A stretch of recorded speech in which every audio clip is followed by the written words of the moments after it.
What's up everyone, Praful here. Welcome back to another episode of the 915 Daily. Today is Monday, 10th of August, and over the weekend the US Senate passed a bill called the Russian Sanctions Bill, which seeks to impose 100% tariffs on all those countries which import oil from Russia. And उस list में India का भी नाम है, तो there was a threat of 100% tariffs even on India. And everybody expected that the markets are going to open negatively on Monday, but surprisingly the markets opened flat, and within first 10 minutes the markets rallied to 24,620, and वहाँ से एक sharp 100 point fall देखने को मिलता है till 24,500, and 24,500 acting as a very good support. वहाँ से फिर से market goes back to 24,600, almost day high से day low से फिर से day high. But in spite of this 200 point swing within less than 1 hour, it was actually supported by hefty premiums because the straddle opened at 200 rupees today, and throughout the day the straddle melted in a linear fashion. Almost 9:30 से लेके 2:30 तक the straddle melted in a linear fashion, but at 2:30 again we could see that people were struggling to price this new kind of risk that is going into the CAS window. So from 2:30 we saw some amount of repricing and some amount of choppiness in the straddle, where the straddle spiked by 8-9 points, and then there was an instance where the straddle just dropped instantly in a few seconds by almost 7 to 8 points. This is quite big thing on Nifty. So finally the straddle has closed at 145, and it is quite a decent kind of a premium if there was no CAS. But with CAS we don't know whether this premium is sufficient or not, because we saw Nifty straddle trade at 105 rupees on an expiry day at 3:15, the last expiry. So tomorrow again Nifty's expiry hai, and tomorrow is the second expiry, and we have to wait and watch how much of an institutional participation is there and how the big institutions will be pricing in the risk going into this blind bet of 15 minutes towards the end of the trading session. So कल straddle कहाँ पे open हो सकता है, कैसे DK का pattern रह सकता है, अभी फिलहाल बोलना काफ़ी मुश्किल है. तो कल के लिए मेरा प्लान ऑफ एक्शन क्या रहेगा, मेरा ट्रेडिंग प्लान क्या रहेगा, I will discuss this. Let's get to the terminal. So alright, funny thing today, I read a news report which talked about SEBI investigating these moves already. तो सेबी ने यहाँ पे कुछ मैनिपुलेशन हुआ क्या करके ऑलरेडी सेबी ने इन्वेस्टिगेशन चालू कर दिया है. So this kind of brings back our argument that CAS is not without loopholes, especially in a market where the derivative to cash ratio is quite huge, and the traders are definitely not happy, and you can see it by the volumes. Almost 50% volumes and contracts traded गिर चुके हैं over the last week, and traders are also calling for a one-day trading boycott. तो 12th अगस्त पे no trading day माना जा रहा है. Indian retail traders association के द्वारा ये जो मूवमेंट है वो लेके आ रहे हैं, एंड उनका मांग सिर्फ इतना है कि F&O को CAS से डीलिंग कर दो.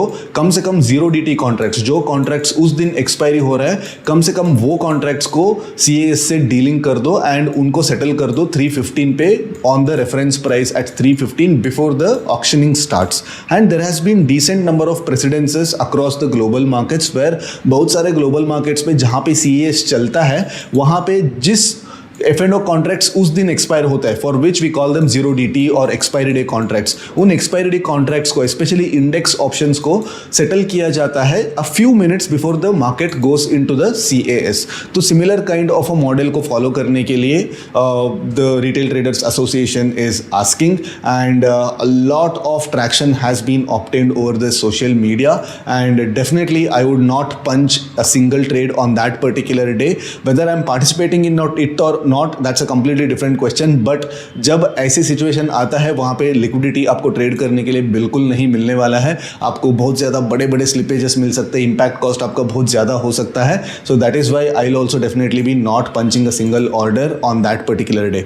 वैसे भी आज भी मैंने बिल्कुल एक ऑर्डर भी पंच नहीं किया, because it's very hard to price in this risk, and usually retail traders के पास वो अपॉर्चुनिटी नहीं रहता है to call the price fair. मतलब हम ये डिसाइड नहीं कर सकते विच प्राइस इज फेयर. तो generally we just piggyback on the institutions work. तो बड़े इंस्टीट्यूशंस आके उनके बड़े क्वांटिटी के तौर पे डिसाइड करते हैं कि कौन सा फेयर प्राइस है, तो उसके बेसिस पे हम लोग जस्ट पिगी बैक करते हैं. तो that is why like I am waiting for more and more institutional participation. तो जैसे जैसे इंस्टीट्यूशंस आते हैं, आर्ब फंड्स आते हैं, HFTs आते हैं, and they start trying to price this particular gap risk as fairly as efficiently as possible, and उसके बाद ही हम एक्चुअली ट्रेड डाल सकते हैं.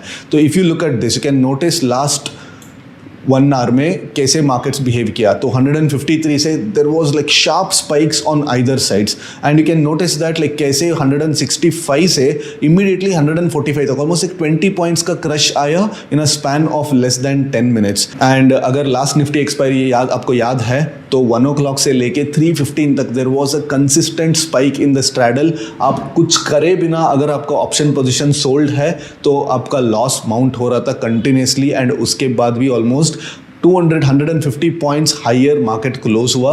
So sellers faced significant losses. But on the flip side, the very next day buyers got trapped because continuously higher price trade हो रहा था. straddle पे 550 rupees का Sensex straddle trade हो रहा था, and in the matter of few seconds that 550 points got melted into zero. तो both kinds of trader, especially the retail traders, are at a huge disadvantage because a highly liquid derivative market is being settled based on a very thin liquid CAS auction, which is not a fair price discovery in my opinion. ठीक है, तो कल के लिए हमारा plan क्या होना चाहिए? You can notice that the markets are consistently holding the higher levels, and कल से मैं बता रहा हूँ कि जब तक मार्केट्स एक डेली क्लोज नहीं देता है 24,700 के ऊपर, जब तक 24,700 के ऊपर हमको एक डेली क्लोजिंग नहीं मिलती है तब तक हमको कोई पोजिशनल फ्रंट पे ब्रेकआउट ट्रेड्स नहीं लेना चाहिए. And also can notice that यहाँ पे एक वोलेटिलिटी कॉन्ट्रैक्शन भी हमको देखने को नजर आ रही है. You can notice this was Tuesday, and this is Thursday, this is Friday, and this is Monday. You can notice how the volatility is getting contracted. तो हो सकता है कि कल के एक्सपायरी में इस volatility further contract हो जाए because there would not be good volumes. But अगर मार्केट ने volatility expansion कर देता है तो then that is a double whammy for the expiry day traders, especially delta neutral traders के लिए, because यहाँ पे chopping बहुत हो सकता है while there is no established pattern of how the premiums are going to behave. मतलब आपको पता नहीं है कि लेट्स से 120 रुपीज़ पे स्ट्रैडल ओपन हुआ तो पहले CAS के पहले एक आइडिया आ जाता था कि 12 o'clock के आसपास ये तो कम से कम 60 रुपीज़ पे रहना चाहिए. तो in spite of handling all the delta moves up and down, ये जो आज देखे 100 पॉइंट का ऊपर नीचे वाला मूव, ऐसे मूव्स आते तो भी हमको पता रहता कि येस इतना टीटा डी के या इतना वॉल क्रश हम एक्सपेक्ट कर सकते हैं एंड उसके हिसाब से हम प्लान कर सकते हैं. बट नाउ अगर 120 रुपीज़ पे कल स्ट्रैडल ओपन होता है एंड 3 o'clock के आसपास भी 120 तक ही स्ट्रैडल रह सकता है, right? You don't know. That is why 1 week in a market like India is way too soon for a new system to actually start finding the patterns. तो कल के लिए मेरा जो अप्रोच सिर्फ ये रहेगा, I'll wait for the markets to actually give a move and then I'll open risk defined spreads. Risk defined spreads को मैं ट्रेड करूंगा, ना कि सिर्फ नेकेड ऑप्शंस पे स्टॉप लॉस यूज़ करके मैं ट्रेड करना पसंद करूंगा. सो दैट इज़ वाई कल मेरा जो ट्रेड्स है टीटा हार्वेस्टिंग ट्रेड्स बिल्कुल नहीं रहेंगे, सिर्फ डेल्टा हार्वेस्टिंग ट्रेड्स रहेंगे, बेसिकली डायरेक्शनल ट्रेड्स रहेंगे. I will consider tomorrow's trading day as something non expiry day because gap का जो रिस्क है वो हमेशा है. CAS में मार्केट कितना बड़ा मूव सकता है, कितना कम मूव हो सकता है, किसी को पता नहीं. एंड 3 o'clock के आसपास स्ट्रैडल प्राइस कितना हो सकता है, किसी को पता नहीं है. तो that is why another couple of weeks till the institutional participation improves and liquidity improves and fair price discovery improves, and once all these kinds of micro manipulations stop, I would consider the expiry as any normal day and I would not go for theta harvesting. तो basically premium harvesting करने के लिए नहीं जाऊंगा, rather I would just trade directional bets. तो directional bets के लिए again if the market comes somewhere around 24,500 levels, this is a good place to buy. यहाँ पे मैं 24,500 का पुट शॉर्ट करूँगा एंड 24,400 या 24,450 का मैं पुट्स बाई करूँगा and the payoff graph look something like this. 1:1 kind of a risk reward structure रहेगा and post 2 o'clock I would experiment with this kind of a structure. ऐसे वाला एक structure को मैं एक्सपेरिमेंट करने वाला हूँ, long straddle and sell 2 or 3 times on 2 or 3 strikes OTM. Basically ये जो रेशियोज बोलते हैं debit ratios on both sides, अगर इसी चीज़ को हम OTMs पे करेंगे तो structure look something like this. This is what we call Batman, right? यहाँ पे डेबिट भी हो सकता है, जीरो कॉस्ट भी हो सकता है, क्रेडिट भी हो सकता है, depending on how many quantities you buy and sell. But इसी चीज़ को आप पास लेके आओगे तो this become something like this. यहाँ पे 2 माउंटेन्स दिखेंगे. तो I would love to experiment this kind of a trade structure. Basically जिस पॉइंट पे मार्केट खड़ा है, लेट्स से 24,500 पे मार्केट खड़ा है एट 2:30, तो आइड बाई द 24,500 का calls and I'd sell probably 24,400 का puts in 3 quantity and sell 24,600 का कॉल्स इन 3 क्वांटिटी. सो 1:3 का डबल साइडेड रेशियो में बना सकता हूँ, just to experiment, but I am not sure. ठीक है. एंड अगर लॉन्ग साइड अगर प्लान करना है, ब्रेकआउट ट्रेड के लिए प्लान करना है, तो कल एक दिन वेट करो, because tomorrow I am still not sure of the liquidity, expiry liquidity, because maximum जो प्रॉप डेस्क ट्रेडर्स है, जो एल्गोस चलाते हैं, उनको भी अभी तक कोई क्लैरिटी नहीं है, उनको भी अभी तक कोई श्योरिटी नहीं to jump into the trading. So that's why थोड़ा लिक्विडिटी कम रहने वाला है एंड थोड़ा बहुत वॉल्यूम्स कम रहने वाला है. तो जनरली ब्रेकआउट्स जो है थोड़ा फ्रेल होने का चांसेस ज़्यादा रहता है. तो यहाँ पे मैं ब्रेकआउट कल में प्लान नहीं करने वाला हूँ. बट अगर गलती से मार्केट 24,680 24,700 के इस बैंड के आसपास आएगा, तो I would again open a bear call spread, मतलब at the money call 24,700 call को मैं शॉर्ट करूंगा एंड 750 या 800 कॉल्स को मैं बाई करूंगा, depending upon at what time the market comes here. So again the structure looks like this, 1:1 ratio का रह सकता है. And apart from that breakdown trade भी मैं प्लान नहीं कर रहा हूँ. अगर मार्केट 24,500 के आसपास आएगा, तो I will have a hit and miss kind of a bull put spread, and market 24,700 के आसपास आएगा, तो I will have a hit and miss kind of a bear call spread. Apart from that, अगर कोई delta neutral trade करना हो, तो don't trade straddles और स्ट्रैंगल्स.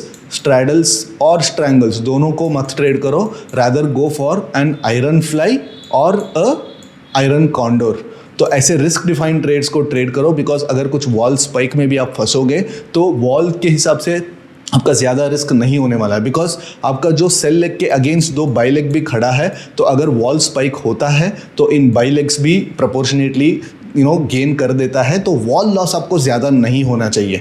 तो because maximum people who took loss in the previous Nifty expiry was because of wall loss. मतलब ये नहीं कि मार्केट ऊपर आया नीचे या दोनों तरफ चॉप कर दिया, बिकॉज ऑफ दिस लॉस हुआ, ये नहीं हुआ था. It's because of consistent rise in premiums of both calls and puts, irrespective of whether the market moved or not. This is called the vol loss. तो ये wall loss नहीं होना चाहिए. तो अगर आप रिस्क डिफाइंड स्ट्रैटेजीज फॉलो करते हैं, लेट्स से आप 100 पॉइंट का एक स्ट्रैंगल को शॉर्ट किए एंड देन 200 पॉइंट का हेज भी बाई कर देते हैं, तो it look something like this.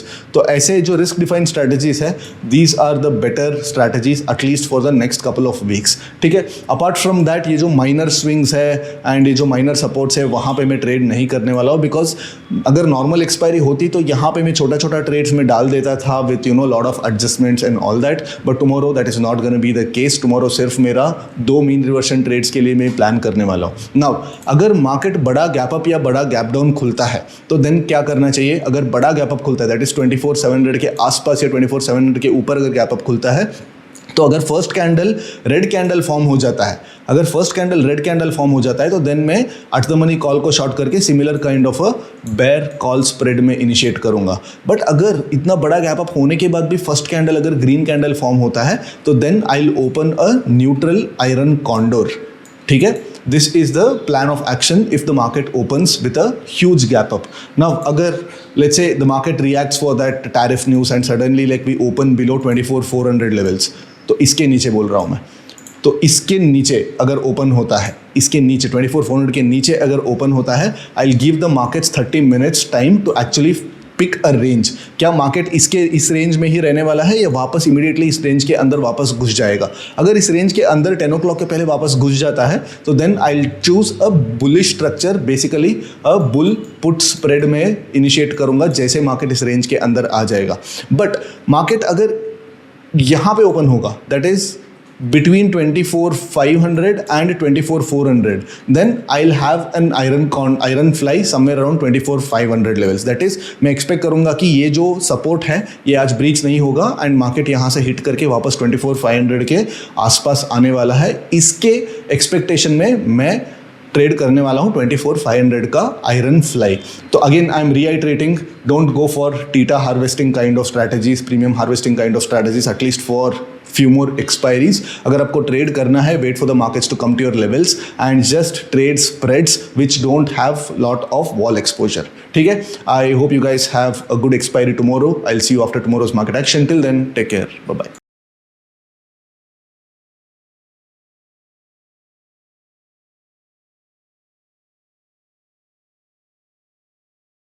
Investment in securities market are subject to market risks. Read all the related documents carefully before investing. Please read the risk disclosure documents carefully before investing in equity shares, derivatives, mutual fund, and or other instruments traded on the stock exchanges.